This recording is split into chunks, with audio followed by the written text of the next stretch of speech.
নমস্কার বন্ধুগণ, welcome to SDP channel. আমি সৌম্যদীপ পালিত আপনাদের আবার ওয়েলকাম জানাচ্ছি আমার চ্যানেলে। আজকে আপনাদের যেই খবরটা দিতে চলেছি সেটা আমাদের বাংলার ফুটবল রিলেটেড নয়।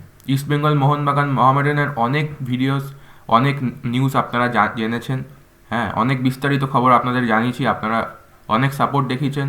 আমি খুবই আনন্দিত, তাই খুবই আনন্দিত।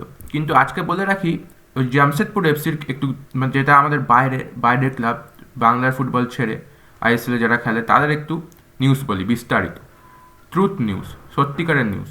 জামশেদপুর এফসি আমরা জানি কত একটা ভাইটাল ক্লাব, কেননা তাদের টাটা ফুটবল একাডেমি আছে, সেখান থেকে বিভিন্ন বিভিন্ন বেস্ট স্কিল্ড প্লেয়ার্সরা ওঠে। জামশেদপুর এফসি হচ্ছে ফার্স্ট, তারা সব থেকে বেশি উৎসাহ জাগিয়েছে।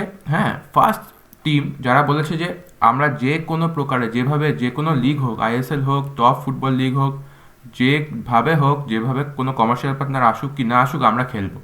যারা প্রথমত, সব থেকে প্রথম ক্লাব যারা রাজি জানিয়েছেন, যাদের কোনো কিছুতে আপত্তি নেই, তারা সব থেকে প্রথম খেলবে। উড়িষ্যা এফসি বলি, উড়িষ্যা এফসির কয়েকটা গুরুত্বপূর্ণ খবর। উড়িষ্যা এফসি কিন্তু যদি কমার্শিয়াল পার্টনার না আসে আইএসএলে, তারা খেলতে রাজি নয়, তারা কিন্তু সরে যাবে। যদি কমার্শিয়াল পার্টনার না আসে, তারা সরে যাবে, তারা জাস্ট আউট হয়ে যাবে, আউট আইএসএল থেকে, তারা খেলতে চাইবে না, খেলবেই না। আচ্ছা, উড়িষ্যা এফসির আরও বিস্তারিত খবরে জানাই। উড়িষ্যা এফসির যে সিইও রাজ ওথওয়াল, সে কিন্তু সরে দাঁড়িয়েছে। উড়িষ্যা এফসির ভেবাচাকা অবস্থা এখন, খুবই জঘন্য অবস্থা। তো দেখা যাক উড়িষ্যা এফসি এখান থেকে কী কামব্যাক করে না করে। আর আরও বিস্তারিত বলি, অন্যান্য ক্লাব, ইন্ডিয়ার আইএসএলের অন্যান্য ক্লাব কিন্তু প্রথমত নিজেদের কাছে খবর চাইবে, এআইএফএফ এর কাছ থেকে প্রথমে খবর চাইবে যে এএফসি হবে কিনা, এএফসির কম্পিটিশন কি স্লট, কি ডিসিশন হচ্ছে, তারপরে তারা আইএসএল এ নাম যোগ করবে। তার আগে কিন্তু তারা করবে না।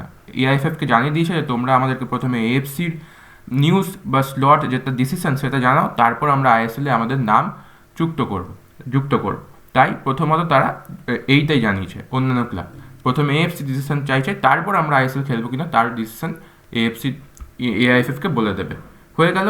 আজ এই বছর no home and away games in ISL, কেননা একটাই সেন্ট্রালাইজ ভেন্যু হবে, হোম অ্যান্ড অ্যাওয়ে গেমস নাই। বিচ্ছিরি অবস্থা ইন্ডিয়ান ফুটবল সিস্টেমে। দেখা যাক কী হয়, আইএসএল হবে কি হবে না।